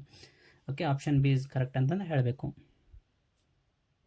ಸೊ ಎನರ್ಜಿ ಟ್ರಾನ್ಸ್ಫರ್ ಯಾಕೆ ಎಕೋಸಿಸ್ಟಮಲ್ಲಿ ಯೂನಿ ಡೈರೆಕ್ಷನಲ್ ಇರ್ತದೆ ಅಂತಂದು ಇಲ್ಲಿ ಹೇಳ್ತೀನಿ. ಸೊ ಇದೇನಿದೆ, ಒಂದು ಟ್ರೀ ಇದೆ. ಸೊ ಟ್ರೀಗೆ ಏನು ಮಾಡ್ತದೆ, ಲೈಟ್ ಬೀಳ್ತಾ ಇದೆ. ಇಲ್ಲಿರೋ ಟ್ರೀಯಲ್ಲಿರುವಂಥ ಲೈಟ್ಸ್ ಏನು ಮಾಡ್ತದೆ, ಕಾರ್ಬನ್ ಡೈಆಕ್ಸೈಡ್ ಮತ್ತು ಸನ್ನನ್ನು ಬಳಸ್ಕೊಂಡು ಇದು ವಾಟರಲ್ಲಿ ಇದು ರೂಟ್ಸ್ಲಿಂದ ಹೋಗಿರ್ತೈತಿ. ವಾಟರ್, ಕಾರ್ಬನ್ ಡೈಆಕ್ಸೈಡು, ಸನ್ನಿಂದ ಬಳಸ್ಕೊಂಡು ಏನು ಮಾಡ್ತೀವಿ, ಫೋಟೋಸಿಂಥಸಿಸ್ ಮೂಲಕ ಫುಡ್ಡನ್ನು ತಯಾರಿಸ್ತೈತಿ. ಹಾಗಿದ್ರೆ ಫೋಟೋಸಿಂಥಸಿಸ್ ಏನು ಮಾಡ್ತೈತಿ, ಇಲ್ಲಿ ಫೋಟೋ ಎನರ್ಜಿ ಅಂದರೆ ಲೈಟ್ ಎನರ್ಜಿಯನ್ನು ಏನಾಗಿತ್ತು, ಕೆಮಿಕಲ್ ಎನರ್ಜಿಯಾಗಿ ಮಾಡ್ತೈತಿ. ಯಾವುದು, ಫೋಟೋಸಿಂಥಸಿಸ್ ಅನ್ನೋದು. ಇದು ಗೊತ್ತಿರಬೇಕು, ಕ್ವಶನ್ ಕೇಳಿದ್ರೆ ಹೇಳಬೇಕಾಗ್ತದೆ. ಲೈಟ್ ಎನರ್ಜಿಯನ್ನು ಏನು ಮಾಡ್ತೀವಿ, ಕೆಮಿಕಲ್ ಎನರ್ಜಿಯಾಗಿ ಕನ್ವರ್ಟ್ ಮಾಡ್ತು. ಹಾಗಿದ್ರೆ ಇಲ್ಲಿ ನೋಡೋದಾದರೆ ಆ ಟ್ರೀ ಲೀವ್ಸನ್ನು ಏನು ತಿಂತೈತಿ, ಗೋಟ್ ತಿಂತೈತಿ. ಆ ಗೋಟನ್ನು ಯಾವ್ದು ತಿಂತೈತಿ, ವೂಲ್ಫ್ ತಿಂತೈತಿ. ವೂಲ್ಫ್ ತಿನ್ನೋದು ಯಾವುದು, ಲಯನ್ ತಿಂತೈತಿ. ಸೊ ಫಾರ್ ಎಕ್ಸಾಂಪಲ್ ಈ ಟ್ರೀ 1000 ಕ್ಯಾಲೋರೀಸನ್ನು ಎನರ್ಜಿ ಏನಾದ್ರು ಪ್ರೊಡ್ಯೂಸ್ ಮಾಡ್ತಾ ಇದೆ ಅಂತಂದರೆ ಅದು 1000 ಕ್ಯಾಲೋರೀಸ್ ತಿಂದಂಥ ಗೋಟ್ ಏನು ಮಾಡ್ತೈತಿ 100 ಕ್ಯಾಲೋರೀಸ್ ಪ್ರೊಡ್ಯೂಸ್ ಮಾಡ್ತೈತಿ. ಅಂದರೆ 10 ಕ್ಯಾಲೋರೀಸ್ ಏನಾಗ್ತೈತಿ ರೆಸ್ಪಿರೇಷನ್ ಈ ಥರ ಎಲ್ಲ ಏನಾಗ್ತೈತಿ ವೇಸ್ಟ್ ಆಗ್ತೈತಿ. ಜಸ್ಟ್ ಡೈರೆಕ್ಷನ್ ಅಷ್ಟೇ ನೋಡಿ. ನೆಕ್ಸ್ಟ್ ಗೋಟನ್ನು ಯಾವ ತಿಂತೈತಿ ಅಂದರೆ ವೂಲ್ಫ್ ತಿಂತೈತಿ. ಸೊ ವೂಲ್ಫನ್ನು ಯಾರು ತಿಂತೈತಿ ಅಂದ್ರೆ ಲಯನ್ ತಿಂತೈತಿ. ನೋಡಿದೇನಿದೆ ಯೂನಿ ಡೈರೆಕ್ಷನ್ ಇದೆ. ಈ ಡೈರೆಕ್ಷನ್ ಯಾವಾಗಲೂ ಇದಾಗಲ್ಲ. ಸೊ ಲಯನನ್ನು ವೂಲ್ಫ್ ತಿನ್ನಲ್ಲ, ವೂಲ್ಫನ್ನು ಗೋಟ್ ತಿನ್ನಲ್ಲ, ಗೋಟನ್ನು ಟ್ರೀ ತಿನ್ನಲ್ಲ. ಅಂದರೆ ಏನಾಯಿತು ಎನರ್ಜಿ ಫ್ಲೋ ಯಾವ ಥರ ಆಗ್ತಾಯಿದೆ ಯೂನಿ ಡೈರೆಕ್ಷನ್ ಒಂದೇ ಡೈರೆಕ್ಷನಲ್ಲಿ ಆಗ್ತಿರ್ತೈತಿ. ಓಕೆ, ಇದು ಗೊತ್ತಿರಬೇಕು. ನೆಕ್ಸ್ಟ್ ಬರ್ತದೆ ಎಕೋಸಿಸ್ಟಮ್ ಈಸ್ ಓಪನ್ ಸಿಸ್ಟಮ್ ಅಂತಂದು ಕರಿತೀವಿ. ಓಪನ್ ಸಿಸ್ಟಮ್ ಅಥವಾ ಓಪನ್ ನೆಟ್ವರ್ಕ್ ಅಂತಂದು. ಯಾಕೆ ಓಪನ್ ಸಿಸ್ಟಮ್ ಓಪನ್ ನೆಟ್ವರ್ಕ್ ಅಂತಂದು ಕರಿತೀವಿ ಅಂತಂದರೆ ಇದು ಎನರ್ಜಿ ಫ್ಲೋ ಅನ್ನೋದು ಇನ್ಪುಟ್ ಮತ್ತು ಔಟ್ಪುಟ್ ಎರಡನ್ನು ಒಳಗೊಂಡಿರ್ತೈತಿ. ಓಕೆ, ಸೊ ಎನರ್ಜಿಯಲ್ಲಿ ಇನ್ಪುಟ್ ಆಯ್ತು ಅಂದರೆ ಇಲ್ಲಿ ಔಟ್ಪುಟ್ ಆಗ್ತದೆ ಈ ಥರ. Okay, so which of the following statements is correct ಅಂತಂದು ಕೇಳಿದರೆ ಸ್ಟೇಟ್ಮೆಂಟ್ 1 ಏನಿದೆ ಎಕೋಸಿಸ್ಟಮ್ ಈಸ್ ಕ್ಲೋಸ್ ಸಿಸ್ಟಮ್ ಅಂತಂದು ಹೇಳ್ತಾರೆ. ಸೆಕೆಂಡ್ ಅಂತ ಹೇಳ್ತಾರೆ ಇನ್ನು ecosystem energy or material, energy is open system but energy is output system ಅಂತಂದು ಹೇಳ್ತಿದ್ದಾರೆ. ಓಕೆ, ಈ ಕ್ವಶನ್ ಏನು ಬೇಡ. ನೆಕ್ಸ್ಟ್ ಇದಕ್ಕೆ ಹೋಗೋಣ. ನೆಕ್ಸ್ಟ್ ಬರ್ತಾನೆ ಲಿಂಡ್ಮನ್ ಅನ್ನೋನು ಬರ್ತಾನೆ. ಲಿಂಡ್ಮನ್ದು ಇಂಪಾರ್ಟೆಂಟ್ ಆಗ್ತೈತಿ. ಸೊ ಗೊತ್ತಾಯ್ತಲ್ಲ. ಸೊ ಏನಾಗ್ತೈತಿ ಎನರ್ಜಿ ಅನ್ನೋದು ಎಕೋಸಿಸ್ಟಮ್ ಯಾವಾಗಲೂ ಯೂನಿ ಡೈರೆಕ್ಷನಲ್ಲಿ ಇರ್ತೈತೆ ಅಂತಂದು ಅಷ್ಟು ತಿಳ್ಕೊಂಡ್ರೆ ಸಾಕು. ನೆಕ್ಸ್ಟ್ ಆಮೇಲೆ ಎಕೋಸಿಸ್ಟಮ್ ಅನ್ನೋದು ಓಪನ್ ಸಿಸ್ಟಮ್ ಅಂತಂದು ಗೊತ್ತಿರಬೇಕು. ನೆಕ್ಸ್ಟ್ ಬರ್ತೈತಿ ರೇಮಂಡ್ ಲಿಂಡ್ಮನ್ ಅನ್ನೋ ಇವನೊಬ್ಬನ ಎಕಾಲಜಿಸ್ಟು, ಇವರೊಬ್ಬರು. ಸೊ 1942 ಅಲ್ಲಿ ಇವ್ರು ಏನು ಮಾಡ್ತಾರೆ ಒಂದು ಥಿಯರಿಯನ್ನು ಹೇಳ್ತಾರೆ. ಏನು ಹೇಳ್ತಾರೆ ಅಂತಂದರೆ ಓನ್ಲಿ 10% ಆಫ್ ಎನರ್ಜಿ ಟ್ರಾನ್ಸ್ಫರ್ ಆಗುತ್ತೆ ಅಂತಂದು ಹೇಳ್ತಾರೆ. ಎಕೋಸಿಸ್ಟಮಲ್ಲಿ ಏನಾಗ್ತೈತಿ ಎನರ್ಜಿ ಟ್ರಾನ್ಸ್ಫರ್ ಅನ್ನೋದು ಅಥವಾ ಎನರ್ಜಿ ಫ್ಲೋ ಯೂನಿ ಡೈರೆಕ್ಷನಲ್ ಅಂತಲೇ ಹೇಳಿದ್ವಿ. ಅದೇ ಯೂನಿ ಡೈರೆಕ್ಷನಲ್ಲಿ ಏನಾಗ್ತದೆ ಎನರ್ಜಿ ಎಷ್ಟು ಫ್ಲೋ ಆಗ್ತಾ ಇದೆ ಅಂತಂದು ಇವನು ಹೇಳ್ತಾನೆ. ಅಂದರೆ ಓನ್ಲಿ 10% ಆಫ್ ಎನರ್ಜಿ ಟ್ರಾನ್ಸ್ಫರ್ ಆಗ್ತದೆ ಅಂತಂದು ಹೇಳ್ತಾನೆ. ಟ್ರೀಲಿದ್ದ ಇದಕ್ಕೆ 10% ಟ್ರಾನ್ಸ್ಫರ್ ಆಯಿತು, ಇಲ್ಲಿದ್ದ ಇಲ್ಲಿಗೆ 10% ಟ್ರಾನ್ಸ್ಫರ್ ಆಗುತ್ತೆ, ಇಲ್ಲಿದ್ದ ಇಲ್ಲಿಗೆ 10% ಅಷ್ಟೇ ಟ್ರಾನ್ಸ್ಫರ್ ಆಗ್ತದೆ ಅಂತಂದು ಹೇಳ್ತಾನೆ. ಯಾರು ಲಿಂಡ್ಮನ್. ಅದನ್ನ ಕನ್ಸಿರ್ತಾರೆ 10% ರೂಲ್ ಅಂತಂದು ಕರಿತಾರೆ. ಇದನ್ನ ಇದು ಗೊತ್ತಿರಬೇಕು. ಸೊ ಲಿಂಡ್ಮನ್ ಹೇಳಿದ್ದಾರೆ ಇದನ್ನು. ಇದೆಲ್ಲ ನಮ್ಗೆ ಗೊತ್ತಿದೆ ಟಾಪಿಕ್ ಇದು. Okay, only 10% of energy transferred from ಏನು ಹೇಳ್ತಿದೆ one trophic level to the next trophic level in an ecosystem. ಹೌದಾ? ಸೊ ಅದನ್ನಿಲ್ಲಿ ಡಯಾಗ್ರಾಮಲ್ಲಿ ಕೊಟ್ಟಿದ್ದಾರೆ. ಹಾಗಿದ್ರೆ ಉಳಿಕಿದ ಅದು ಟೋಟಲಾಗಿ 100% ಅದನ್ನು ಕನ್ಸಿಡರ್ ಮಾಡಿದಾಗ ಜಸ್ಟ್ 10% ಅಷ್ಟೇ ಎನರ್ಜಿ ಟ್ರಾನ್ಸ್ಫರ್ ಆಗ್ತಿದೆ ಅಂತಂದರೆ ಇನ್ನು ಉಳಿಕಿದ 90% ಏನಾಗ್ತಾಯಿದೆ ಅದು ಎನರ್ಜಿ ಲಾಸ್ಟ್ ಆಗ್ತಾಯಿದೆ. ಹೇಗೆ ಲಾಸ್ಟ್ ಇದು ಹೋಗ್ತಾಯಿದೆ ಅಂತಂದರೆ ರೆಸ್ಪಿರೇಷನ್ ಮಾಡಿದಾಗ ಏನಾಗ್ತೈತಿ ಎನರ್ಜಿ ವೇಸ್ಟ್ ಆಗ್ತದೆ. ಓಕೆ, ಥ್ರೂ ಎಕ್ಸ್ಕ್ರಿಟರಿ ಸಿಸ್ಟಮು, ಆಮೇಲೆ heat loss, metabolic activities, walking ಈ ಥರ ಎಲ್ಲ ಮಾಡ್ತೀವಲ್ಲ ಇದೆಲ್ಲ ಮೆಟಬಾಲಿಕ್ ಆ್ಯಕ್ಟಿವಿಟೀಸ್ ಆಗ್ತೈತೆ. ಇದ್ರ ಮೂಲಕ ಏನಾಗ್ತೈತಿ 90% ಆಫ್ ಎನರ್ಜಿ ಏನಾಗ್ತೈತಿ ಕನ್ಸಂಪ್ಷನ್ ಆಗಿ ಲಾಸ್ಟ್ ಆಗ್ತೈತೆ. ಹಾಗಿದ್ರೆ ಉಳಿದಿದ್ದು ಎಷ್ಟು ಜಸ್ಟ್ 10% ಅಷ್ಟೇ ಉಳಿತೈತಿ. ಆ 10% ಏನಾಗ್ತೈತಿ ಒಂದು ಟ್ರಾಪಿಕ್ ಲೆವೆಲಿದೆ ಇನ್ನೊಂದು ಟ್ರಾಪಿಕ್ ಲೆವೆಲ್ಗೆ ಟ್ರಾನ್ಸ್ಫರ್ ಆಗ್ತದೆ ಅಂತಂದು ಹೇಳ್ತಾರೆ. ಇದಕ್ಕೆ ಅಂತ ಕರೀತಾರೆ 10% ರೂಲ್ ಅಂತಂದು ಕರೀತಾರೆ. ಯಾರು ಕೊಟ್ಟಿದ್ದೆ ಅಂದರೆ ಲಿಂಡ್ಮನ್. ಇದು ಇಂಪಾರ್ಟೆಂಟು, ಅದು ಯೂನಿ ಡೈರೆಕ್ಷನಲ್ಲಿ ಇಂಪಾರ್ಟೆಂಟು. ಮತ್ತು ಲಿಂಡ್ಮನ್ದು 10% ರೂಲ್ ಅನ್ನೋದು ಇಂಪಾರ್ಟೆಂಟ್ ಆಗ್ತೈತಿ. ಸೊ ಎಕ್ಸಾಂಪಲ್ ಅಂತಂದು ನೋಡಿದ್ರೆ ಗ್ರಾಸ್ ಅಂತಂದು ತೊಗೊಂಡು ಟ್ರೀ ಬದಲಾಗಿ ಗ್ರಾಸ್ ತೊಗೊಂಡಿನಿ ಅಷ್ಟೇ ನಾನು. ಸೊ ಗ್ರಾಸ್ ಏನು ಫೋಟೋಸಿಂಥಸಿಸ್ ಮೂಲಕ ಫುಡ್ನ ತಯಾರಿಸೈತಿ, ಹುಲ್ಲ ಫಾರ್ಮೇಷನ್ ಆಗ್ತೈತಿ ಗ್ರಾಸು. ಈ ಗ್ರಾಸಿಂದ ಏನಂತಂದರೆ 1000 ಕ್ಯಾಲೋರೀಸ್ ಅಂತಂದು ಕನ್ಸಿಡರ್ ಮಾಡಿದರೆ ನಾವು ಡಿಫ್ರೆಂಟ್ ಕ್ಯಾಲೋರೀಸನ್ನು ತೊಗೊಳ್ಬೋದು. 10,000 ಕ್ಯಾಲೋರೀಸು 1,00,000 ಕ್ಯಾಲೋರೀಸ್ ತೊಗೊಂಡ್ರೆ ನಡ್ತೈತಿ. ಓಕೆ, ಬಟ್ ನಾನು ಇಲ್ಲೇನು ಮಾಡ್ತೀನಿ 1000 ಕ್ಯಾಲೋರೀಸ್ ಅಂತಂದು ತೊಗೊಂಡೆ, ಅಂದರೆ ಟ್ರಾಪಿಕ್ ಲೆವೆಲ್ 1 ಅಂತಂದು. ಸೊ ಓಕೆ, ಗ್ರಾಸು ಪ್ಲ್ಯಾಂಟ್ಸ್ ಇವೆಲ್ಲ ಏನಾಗ್ತೈತಿ ಪ್ರೊಡ್ಯೂಸರ್ಸ್ ಆಗಿರ್ತದೆ. ಓಕೆ, ಗ್ರಾಸ್ ಇದೆ. ಗ್ರಾಸನ್ನು ಯಾವ ತಿಂತೈತೆ ಅಂದರೆ ರ್ಯಾಬಿಟ್ ತಿಂತೈತಿ.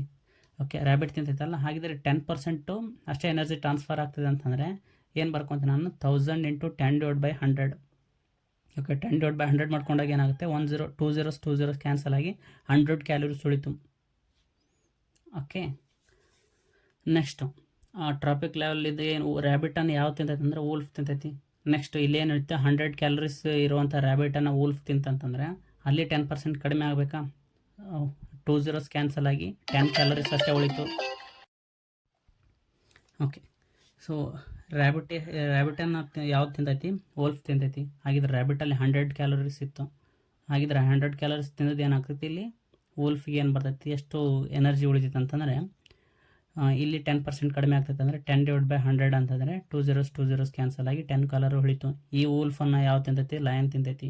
ಹಾಗಿದ್ರೆ 10 ಕ್ಯಾಲೋರೀಸ್ ಅಷ್ಟೇ ವೋಲ್ಫಿನ ಹತ್ರ ಇರ್ತೈತಿ. ಆ ವೋಲ್ಫಿನ 10 ಕ್ಯಾಲೋರಿ ಲಯನ್ ತಿಂತೈತಿ. ಹಾಗಿದ್ರೆ ಲಯನ್ದು ಏನಾಗ್ತೈತಿ ಅಲ್ಲಿ 10 ಕ್ಯಾಲೋರೀಸ್ ಕಡಿಮೆ ಆಗಬೇಕಾ 10/100. ಸೊ ಏನಾಗುತ್ತೆ 00 ಕ್ಯಾನ್ಸಲ್ ಆಗಿ 1 ಕ್ಯಾಲೋರಿ ಅಷ್ಟೇ ಉಳಿತು. ಹಾಗಿದ್ರೆ ಎಷ್ಟು ಟ್ರಾನ್ಸ್ಫರ್ ಆಗ್ತದೆ ಜಸ್ಟ್ 1000ಅಲ್ಲಿ 10 ಕ್ಯಾಲೋರೀಸ್ ಅಷ್ಟೇ ಏನಾಗ್ತದೆ ಟ್ರಾನ್ಸ್ಫರ್ ಆಗ್ತಾಯಿದೆ, ಇದ್ರ ಮೀನಿಂಗ್ ಇದು. ಓಕೆ, ಇದನ್ನು ಏನು ಮಾಡಿದ್ವಿ, ಇದು ಪಿರಾಮಿಡಲ್ಲಿ ಎನರ್ಜಿ ಪಿರಾಮಿಡಲ್ಲಿ ಮೂಲಕ ಡಯಾಗ್ರಾಮನ್ನು ತೋರಿಸಿದ್ದೀನಿ. ಓಕೆ, ಸೊ ಫಸ್ಟ್ ಒಂದು ಏನು ಬರ್ತೈತಿ, ಪ್ರೊಡ್ಯೂಸರ್ ಪ್ಲಾಂಟ್ಸ್ ಗ್ರಾಸ್ ಇವೆಲ್ಲ ಎಲ್ಲಿ ಬರ್ತದೆ ಅಂದರೆ ಪ್ರೊಡ್ಯೂಸರ್ಸ್ ಬರ್ತೈತಿ. ನೆಕ್ಸ್ಟ್ ಬರ್ತೈತಿ ಪ್ರೊಡ್ಯೂಸರ್ಸನ್ನು ತಿನ್ನೋದು ಪ್ರೈಮರಿ ಕನ್ಸ್ಯೂಮರ್ಸ್ ಅಂತಂದು ಬರ್ತೈತಿ ಅದು. ಸೊ ಪ್ರೈಮರಿ ಕನ್ಸ್ಯೂಮರ್ಸ್ ಏನಾಗ್ತೈತಿ, ಹರ್ಬಿವೋರಸ್ ಆಗಿರ್ತೈತಿ. ನೆಕ್ಸ್ಟು ಸೆಕೆಂಡರಿ ಕನ್ಸ್ಯೂಮರ್ಸ್ ಏನಾಗ್ತೈತಿ, ಕಾರ್ನಿವೋರಸ್ ಆಗ್ತೈತಿ. ಟರ್ಷರಿ ಕನ್ಸ್ಯೂಮರ್ಸ್ ಏನಾಗ್ತದೆ ಅಂತಂದರೆ ಸೆಕೆಂಡರಿ ಕಾರ್ನಿವೋರಸ್ಸು. ಈ ಸನ್ಲಿದ್ದ ಬಂದಂಥ ಎನರ್ಜಿ ಏನು ಮಾಡ್ತೈತಿ, ಪ್ರೊಡ್ಯೂಸರ್ಸ್ ಮೇಲೆ ಬೀಳ್ತದೆ ಅಂತಂದರೆ ಅದು ಎನರ್ಜಿಯನ್ನು ಪ್ರೊಡ್ಯೂಸ್ ಮಾಡ್ತೈತಿ. ಅವನ್ನ ತಿನ್ನೋದು ಯಾರು ಅಂತಂದರೆ ಗ್ರಾಸ್ ಹೋಪರ್ಸು, ಒಟ್ಟು ಹರ್ಬಿವೋರಸ್ ಅಂತಂದು ಈ ಥರ. ಹೇಗಿದ್ರೆ ಇದನ್ನ first trophic level, second trophic level, third trophic level, fourth trophic level. ಇಲ್ಲಿ 1000 ಕ್ಯಾಲೋರಿ ಇತ್ತು. ನೆಕ್ಸ್ಟ್ ಏನಾಯಿತು, 100 ಕ್ಯಾಲೋರಿ ಆಯಿತು. ನೆಕ್ಸ್ಟ್ ಏನಾಯಿತು, 10 ಕ್ಯಾಲೋರಿ ಆಯಿತು. ನೆಕ್ಸ್ಟ್ ಏನಾಯಿತು, 1 ಕ್ಯಾಲೋರಿ ಆಯಿತು. ಜಸ್ಟು 10% ಅಷ್ಟೇ ಏನಾಗ್ತಿದೆ, ಶೇರ್ ಆಗ್ತದೆ. ನೋಡಿ, 1000ಅನ್ನು 100% ಅಂತಂದು ಕನ್ಸಿಡರ್ ಮಾಡಿದ್ರೆ 10% ಅಂದರೆ ಎಷ್ಟು ಆಗ್ತೈತಿ, 1000ವನ್ನು 10% 100 ಭಾಗ ಮಾಡಿದರೆ 10 ಭಾಗ ಮಾಡಿದ್ರೆ ಏನಾಗ್ತೈತಿ, 10% ಅಂದರೆ 100 ಆಗ್ತೈತಿ. ಈ 100%ಅಲ್ಲಿ 10% ಅಂದರೆ ಎಷ್ಟು, 10%, 10 ಆಗ್ತೈತಿ. ಈ 10%ಅಲ್ಲಿ ಟೋಟಲ್ ವ್ಯಾಲ್ಯೂ 10 ಇದೆ. 10ಅಲ್ಲಿ 10% ಅಂದರೆ 1. ಹೌದಾ? ಆಗಿದ್ರೆ ಎಷ್ಟು ಟ್ರಾನ್ಸ್ಫರ್ ಆಗ್ತದೆ, 10% ಏನಾಗ್ತದೆ, ಎನರ್ಜಿ ಟ್ರಾನ್ಸ್ಫರ್ ಆಗ್ತದೆ. ಇಷ್ಟೇ ಸಿಂಪಲ್. ಸೊ ನೆಕ್ಸ್ಟ್ ಬರುತ್ತೆ ಫುಡ್ ಚೈನ್ ಅಂತಂದು. ಸೊ ಫುಡ್ ಚೈನ್ ಅನ್ನೋದೇನು, ಸೊ ಗ್ರಾಸನ್ನು ಯಾವ ತಿಂತೈತಿ, ರ್ಯಾಬಿಟ್ ತಿಂತೈತಿ. ರ್ಯಾಬಿಟನ್ನು ವೋಲ್ಫ್ ತಿಂತೈತಿ. ವೋಲ್ಫನ್ನು ಲಯನ್ ತಿಂತೈತಿ. ಸೊ ಇದನ್ನೇ ಅಂತ ಕರೆದು ನಾವು ಫುಡ್ ಚೈನ್ ಅಂತಂದು ಕರಿತೀವಿ. ಹಾಗಿದ್ರೆ ಫುಡ್ ಚೈನು ಯಾವಾಗಲೂ ಮಿನಿಮಮ್ ಸ್ಟೇಬಲ್ ಇರ್ತೈತಿ, ಸ್ಟೇಬಲ್ ಇರೋಂಗಿಲ್ಲ. ಯಾಕೆ ಸ್ಟೇಬಲ್ ಇರೋಂಗಿಲ್ಲ ಅಂತಂದರೆ, ಈಗ ಗ್ರಾಸ್ ತಿಂತಾ ಇದೆಯಲ್ಲ ರ್ಯಾಬಿಟ್ ಒಂದು ವೇಳೆ ಎಂಡೇಂಜರ್ಡ್ ಸ್ಪೀಸೀಸ್ ಆಗಿ ಎಲ್ಲ ಸತ್ತೋದು ಅಂತಂದು ತಿಳ್ಕೊಂಡ್ರೆ ವೋಲ್ಫಿಗೆ ಇದನ್ನು ತಿನ್ನಕ್ಕೆ ಉಳಿತೈತಾ? ಫುಡ್ ಚೈನ್ ಅಂದರೆ ಇದೊಂದೇ ಪ್ಯಾಟರ್ನ್ ಇರ್ತದೆ ಚೈನ್, ಮತ್ತು ಬೇರೆ ಯಾವುದು ಅದರ್ ವೇ ಪ್ಯಾಟರ್ನ್ ಇರೋಂಗಿಲ್ಲ ಫುಡ್ ಚೈನಲ್ಲಿ. ಓಕೆ, ರ್ಯಾಬಿಟ್ ಸತ್ತು ಅಂತಂದರೆ ವೋಲ್ಫು ರ್ಯಾಬಿಟ್ ತಿಂದೇ ಬದುಕ್ತಾ ಇತ್ತು. ಬಟ್ ಇವಾಗ ರ್ಯಾಬಿಟ್ ಇಲ್ಲ ಅಂತಂದ್ರೆ ಏನಾಯ್ತು, ಇದನ್ನು ಸಾಯ್ತೈತಿ. ಇದು ಸಾಯ್ತು ಅಂತಂದರೆ ಲಯನ್ ಏನು ಮಾಡ್ತೈತಿ, ಹುಲ್ಲಂತೂ ತಿನ್ನಂಗಿಲ್ಲ. ಸೊ ಹಾಗಿದ್ರೆ ಇದು ವೋಲ್ಫನ್ನು ಹುಲ್ಲು ತಿನ್ನಂಗಿಲ್ಲ, ವೋಲ್ಫನ್ನು ಮಾಂಸಾಹಾರಿ, ವೋಲ್ಫನ್ನು ಸಾಯ್ತೈತಿ. ವೋಲ್ಫು ಇದಕ್ಕೆ ಆಹಾರ ಇಲ್ಲ ಅಂತಂದರೆ ಇದು ಸಾಯ್ತು ಅಂತಂದರೆ ಎಲ್ಲವೂ ಸತ್ತೋದು ಅಂತಂದರೆ ಲಯನ್ಗೆ ಊಟ ಇಲ್ದಂಗಾಗಿ ಅದನ್ನು ಸಾಯ್ತೈತಿ. ಹಾಗಿದ್ರೆ ಏನಾಗುತ್ತೆ, ಇಡೀ ಎಕೋಸಿಸ್ಟಮೇ ಡಿಸ್ಟ್ರಪ್ಟ್ ಆಗ್ತದೆ. ಸೊ ಫುಡ್ ಚೈನ್ ಅನ್ನೋದು ಏನಾಗ್ತೈತಿ, ಸ್ಟೇಬಲ್ ಇರೋಂಗಿಲ್ಲ. ಅದೇ ಫುಡ್ ವೆಬ್ ಆಯ್ತು ಅಂತಂದರೆ ಬೇರೆ ರಿಸೋರ್ಸ್ ಇರ್ತೈತಿ. ಫುಡ್ ವೆಬ್ ಬೇರೆ ಆಗ್ತೈತಿ, ಫುಡ್ ಚೈನ್ ಬರ್ತೈತಿ, ಫುಡ್ ಚೈನ್ ಬೇರೆ ಆಗ್ತೈತಿ. ಹಾಗಿದ್ರೆ ಫುಡ್ ವೆಬ್ ಏನಂತಂದು ಹೇಳ್ಬೋದು, ಇದು ಮಿನಿಮಮ್ ಸ್ಟೇಬಲ್ ಇತ್ತಂದ್ರೆ ಇದೇನಾಗ್ತೈತಿ, ಸ್ಟೇಬಲ್ ಇರ್ತೈತಿ, ಮೋರ್ ಸ್ಟೇಬಲ್ ಇರ್ತೈತಿ, ಮತ್ತು ಇದು ಕಾಂಪ್ಲೆಕ್ಸ್ ಏನಿರ್ತೈತಿ. ಓಕೆ, ಗ್ರಾಸ್ ಏನಾಗ್ತೈತಿ, ಇಲ್ಲಿ ರ್ಯಾಬಿಟ್ ತಿನ್ನೋದು, ನೆಕ್ಸ್ಟ್ ಅದನ್ನು ವೋಲ್ಫ್ ತಿಂತಿತ್ತು, ವೋಲ್ಫನ್ನು ಲಯನ್ ತಿಂತಿತ್ತು. ಇದು ಒಂದು ಚೈನ್ ಆಯ್ತು ಅಂತಂದರೆ ಹಾಗಿದ್ರೆ ನೆಕ್ಸ್ಟ್ ಇನ್ನೊಂದು ಮಿಕ್ಸ್ ಆಗ್ತೈತಿ, ಮಿಕ್ಸ್ ಆಫ್ ಚೈನ್ಸ್ ಬರ್ತದೆ, ಫುಡ್ ಚೈನ್ಸ್ ಆಗ್ತೈತಿ ಇಲ್ಲಿ. ಅದಕ್ಕೆ ಇದನ್ನ ಫುಡ್ ವೆಬ್ ಅಂತಂದು ಕರೆಯೋದು. ನೋಡಿ, ಇಲ್ಲಿ ಗ್ರಾಸನ್ನು ಗೋಟ್ ತಿಂತೈತಿ, ಗೋಟನ್ನು wolf ತಿಂತೈತಿ, ವೋಲ್ಫನ್ನು lion ತಿಂತೈತಿ. Next gross hopper ತಿಂದರೆ ಗ್ರಾಸ್ ಹೋಪರನ್ನು ಫ್ರಾಗ್ ತಿಂತಿತ್ತು, ಫ್ರಾಗನ್ನು ಸ್ನೇಕ್ ತಿಂತಾ ಇದೆ. ಓಕೆ, ನೋಡಿ ಇಲ್ಲಿ ಫುಡ್ ವೆಬ್ ಯಾಕೆ ಸ್ಟೇಬಲ್ ಅಂತ ನೋಡೋದಾದರೆ, ಈ ಗ್ರಾಸನ್ನು ತಿನ್ನೋದು ಯಾವುದು, ರ್ಯಾಬಿಟ್ ಏನಾದರೂ ಸತ್ತೋಯ್ತು ಅಂತಂದರೆ ವೋಲ್ಫ್ ಏನು ಮಾಡ್ತೈತಿ, ಗೋಟ್ ತಿಂತೈತಿ. ಗೋಟ್ ಇದಾವೆ ಅಂತಂದ್ರೆ ಗೋಟ್ ತಿಂತಾ ಇದೆ. ಗೋಟ್ ಒಂದು ವೇಳೆ ಸತ್ತು ಅಂತಂದರೆ ರ್ಯಾಬಿಟ್ ತಿಂತೈತಿ, ವೋಲ್ಫು. ಹಾಕಿದರೆ ಇದಕ್ಕೆ ಚಾಯ್ಸ್ ಇದೆ ಅದು ವೋಲ್ಫಿಗೆ, ಯಾಕೆಂದರೆ ಇದು ಫುಡ್ ವೆಬ್, ಇದು ವೋಲ್ಫ್ ತಿಂದು ಇದು ಬದುಕ್ತೈತೆ. ಸೊ ಈ ರೀತಿ ಏನಾಗ್ತೈತಿ, ಇದು ಫುಡ್ ವೆಬ್ ಅನ್ನೋದು ಮೋರ್ ಸ್ಟೇಬಲ್, ಮತ್ತು ಇದು ಏನಾಗ್ತಿದೆ ಒಂಥರ ಕಾಂಪ್ಲೆಕ್ಸ್ ಇದೆ. ಓಕೆ, ಸೊ ನೆಕ್ಸ್ಟ್ ಬರ್ತೈತಿ ಬಯೋಮ್ಯಾಗ್ನಿಫಿಕೇಷನ್ನು. ಸೊ ಬಯೋಮ್ಯಾಗ್ನಿಫಿಕೇಷನ್ ಅಂತಂದರೆ increasing the toxin substance in higher level trophic levels of the food chain. Okay, ಇದು ಪಿರಾಮಿಡಿಕ್ ನೋಡಿದ್ವಲ್ಲ, ಏನಾಗ್ತೈತಿ, ಪ್ರೊಡ್ಯೂಸರ್ಸಲ್ಲಿ ಏನಾಗ್ತೈತಿ, ಸಬ್ಸ್ಟೆನ್ಸು 1% ಇತ್ತಂತಂದರೆ ಮೇಲ್ಗಡೆ ಹೋದಂಗೆಲ್ಲ ಏನಾಗುತ್ತೆ, ಆ ಪ್ರೊಡ್ಯೂಸರ್ಸನ್ನ ತಿಂದು ಕನ್ಸ್ಯೂಮರ್ಸ್ ತಿಂತೈತೆ. ಕನ್ಸ್ಯೂಮರ್ಸಲ್ಲಿ ಏನಾಗ್ತೈತಿ, ಜಾಸ್ತಿ ಆಯಿತು ಪಾಯ್ಸನ್ನು, ಟಾಕ್ಸಿಕ್ ಸಬ್ಸ್ಟೆನ್ಸ್ ಜಾಸ್ತಿ ಆಯಿತು. ನೆಕ್ಸ್ಟು ಸೆಕೆಂಡರಿ ಕನ್ಸ್ಯೂಮರ್ಸಲ್ಲಿ ಅದನ್ನು ತಿಂದು ಏನಾಯ್ತು, ಜಾಸ್ತಿ ಆಗ್ತದೆ ಟಾಕ್ಸಿಕ್ ಸಬ್ಸ್ಟೆನ್ಸ್. ನೆಕ್ಸ್ಟು ಟರ್ಷರಿಲಿ ಏನಾಗ್ತೈತಿ, ಜಾಸ್ತಿ ಇರ್ತೈತಿ. ತಿನ್ಕೊತ ಹೋದಂಗೆಲ್ಲ ಏನಾಗ್ತೈತಿ, ಇದ್ರದ್ದು ಟಾಕ್ಸಿಕ್ ಇದಕ್ಕೆ ಜಾಸ್ತಿ ಆಗ್ತೈತಿ. ಈ ಟ್ರಾಪಿಕಲ್ಲಿ ಇವನು ತಿಂದು ಬದುಕೋದು, ಇದಕ್ಕೆ ಏನಾಗ್ತೈತಿ, ಇದ್ರ ಟಾಕ್ಸಿಸಿಟಿ ಜಾಸ್ತಿ ಆಗ್ತೈತಿ. ಇದನ್ನೇ ಹೇಳೋದು, increase in the toxic substance in the higher trophic levels of the food chain. So ಏನಪ್ಪ ಅಂದರೆ toxic substance, DDT, microplastics, mercury ಇವೆಲ್ಲ ಏನಿರ್ತೈತಿ ಸಮುದ್ರದಲ್ಲಿ ಇರ್ತದೆ, ಅಥವಾ ವಾಟರ್ ಬಾಡೀಸಲ್ಲಿ. ನಾವೇನು ಮಾಡ್ತೀವಿ, ವಾಟರ್ ವೇಸ್ಟ್, ಇದು ಅಗ್ರಿಕಲ್ಚರಲ್ ವೇಸ್ಟು, ಮನೆಯದು, ಇಂಡಸ್ಟ್ರಿ ಇದೆಲ್ಲ ಏನು ಮಾಡ್ತೀವಿ, ಕೆರೆಗಳಿಗೆ, ನದಿಗಳಿಗೆ, ಸಮುದ್ರಗಳಿಗೆ ಬಿಟ್ಟಾಗ ಅಲ್ಲೇನಾಗುತ್ತೆ ಪ್ರತಿಯೊಂದು ಎಲ್ಲ ಪೊಲ್ಯೂಷನ್ ಹೋಗ್ಬಿಡ್ತೈತಿ. ವಾಟ್ರಲ್ಲಿ ಏನಿರ್ತೈತಿ ಡಿ ಡಿ ಟಿ ಇರ್ತೈತಿ, ಮೈಕ್ರೋ ಪ್ಲಾಸ್ಟಿಕ್ ಇರ್ತೈತಿ, ಮರ್ಕ್ಯೂರಿ ಇರ್ತೈತಿ. ಅವುಗಳನ್ನು ತಿಂದು ಇದು ಸ್ಮಾಲ್ ಪಾರ್ಟಿಕಲ್ಸ್ ಇರ್ತಾವೆ, ಮೀನಿಗೆ ಕಣ್ಣಿಗೆ ಕಾಣಂಗಿಲ್ಲ, ಅವು ತಿಂದು ಏನು ಮಾಡ್ತಾವೆ, ಮೀನು ತಿಂತಾವೆ, ಸಣ್ಣ ಮೀನುಗಳು. ಆ ಸಣ್ಣ ಮೀನುಗಳು ತಿಂದು ಏನಾಗ್ತೈತಿ, ಅದರೊಳಗೆ ಟಾಕ್ಸಿಕ್ ಸಬ್ಸ್ಟೆನ್ಸ್ ಜಾಸ್ತಿ ಆಯಿತು. ಆ ಸಣ್ಣ ಮೀನುಗಳನ್ನು ಯಾವ ತಿಂತಂದ್ರೆ ಲಾರ್ಜ್ ಫಿಶಸ್ ತಿಂತಾವೆ. ಆ ಲಾರ್ಜ್ ಫಿಶಸ್ನ ಯಾರು ತಿಂತಂದ್ರೆ ಮನುಷ್ಯರು ತಿಂತಿದ್ದಾರೆ. ಸೊ ಈ ರೀತಿ ಏನಾಗ್ತದೆ, ಟಾಕ್ಸಿಕ್ ಸಬ್ಸ್ಟೆನ್ಸ್ ಏನಾಗ್ತದೆ, ಇನ್ಕ್ರೀಸ್ ಆಗ್ತಾ ಹೋಗ್ತದೆ. ಅದನ್ನೇ ಅಂತ ಕರಿತೀವಿ ಬಯೋಮ್ಯಾಗ್ನಿಫಿಕೇಶನ್ ಅಂತ ಕರಿತೀವಿ.